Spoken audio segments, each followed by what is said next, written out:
Hi sir. మనం next ఈ biggest event గురించి చెప్పబోయే ముందు మీకున్న 21 ఇయర్స్ ఆఫ్ డ్రీమ్ ఏంటిది? అంటే ఎంతసేపు మనం ఢిల్లీ ఢిల్లీ అంటున్నాం కదా, అంటే హైదరాబాద్కి ఎందుకు ఇండియా మొత్తం తీసుకురాలేము అనే డ్రీమ్ ఉంది కదా, దాని గురించి ఒకసారి చెప్పండి సార్. సో 2012లో సీసాట్ ప్రవేశపెట్టడానికి ముందు పబ్లిక్ అడ్మినిస్ట్రేషన్ క్లాసెస్కి నా దగ్గర ఇండియా మొత్తం నుంచి వచ్చేవాళ్ళు. బెంగళూరు నుంచి, చెన్నై నుంచి, తర్వాత నార్త్ ఈస్టర్న్ స్టేట్స్ నుంచి, మధ్యప్రదేశ్, ఛత్తీస్గఢ్ అన్ని రాష్ట్రాల నుంచి వచ్చేవారు.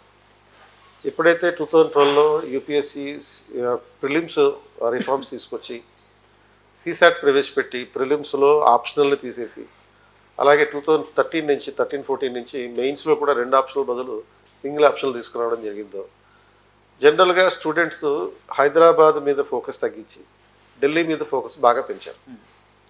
మన తెలుగు రాష్ట్రాల నుంచి కూడా ఢిల్లీకి చాలామంది వెళ్ళిపోతున్నారు. సో అప్పటి నుంచి నా కోరిక ఏంటంటే మళ్ళీ ఆ పూర్వ వైభవాన్ని తీసుకురావాలి. అంటే ఢిల్లీ నుంచి స్టూడెంట్స్ని మన దగ్గరికి రావాలి. సో ఆ పర్స్పెక్టివ్లో నేను పెట్టుకున్నటువంటి ఈ లక్ష్యానికి నువ్వు తోడయ్యావు.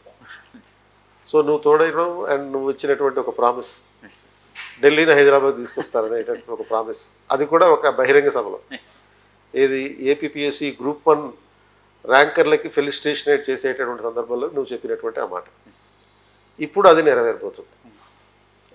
మీ డ్రీమ్ ఫుల్ఫిల్ అవుతున్నందుకు ఇంకా భవిష్యత్తులో ఇది మరింత 10 times ఫుల్ఫిల్ అవ్వాలని ఆశిస్తున్నాను. ఎలా అంటే ఇక్కడికి సుమారు 50 మంది ర్యాంకర్లు, మరి former vice president of India, అంటే మీకు చాలా క్లోజ్ అసోసియేట్ అయిన మన వెంకయ్యనాయుడు గారు, former vice president of India, మీరు ఆయన్ని తీసుకొని రావడం అనేది రియల్లీ డిలైట్ఫుల్ సార్. నేను స్టూడెంట్స్ని తీసుకొని రావడం ఒక విషయం అయితే, మా ఢిల్లీకి సంబంధించిన ర్యాంక్స్ అన్నీ కూడా ఇది మీరు తీసుకొని రావడం, ఈ రెండు కలిసి కలయికతో మనం దాదాపు 50 మంది ఈ ఇయర్ సెలెక్ట్ అయిన ఐఏఎస్ ఐపీఎస్ ఆఫీసర్స్కి ఒక దగ్గర former vice president of India తోటి సన్మాన కార్యక్రమం నిర్వహించబోతున్నాము.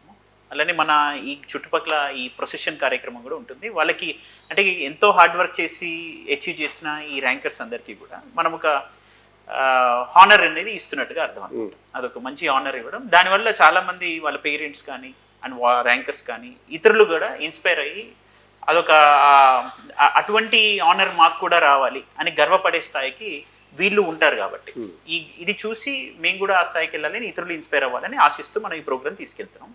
ఇది May 4th రోజు దస్పల్లా హోటల్లో మార్నింగ్ 9:30కి మన మాజీ ఉపరాష్ట్రపతి శ్రీ మాన్యులు వెంకయ్యనాయుడు గారు వీళ్ళందరినీ సన్మానించడం జరుగుతుంది. 50 మంది ఐఏఎస్ ఐపీఎస్లు, ఈ ర్యాంకర్స్ ఎవరైతే ఉన్నారో వీళ్ళు ఆ తర్వాత ఇక్కడ ప్రొసెషన్ కార్యక్రమంలో పాల్గొనడం జరుగుతుంది. ఈ ర్యాంకర్స్ అందరూ ఇది కదా సార్ మనం చేసేది.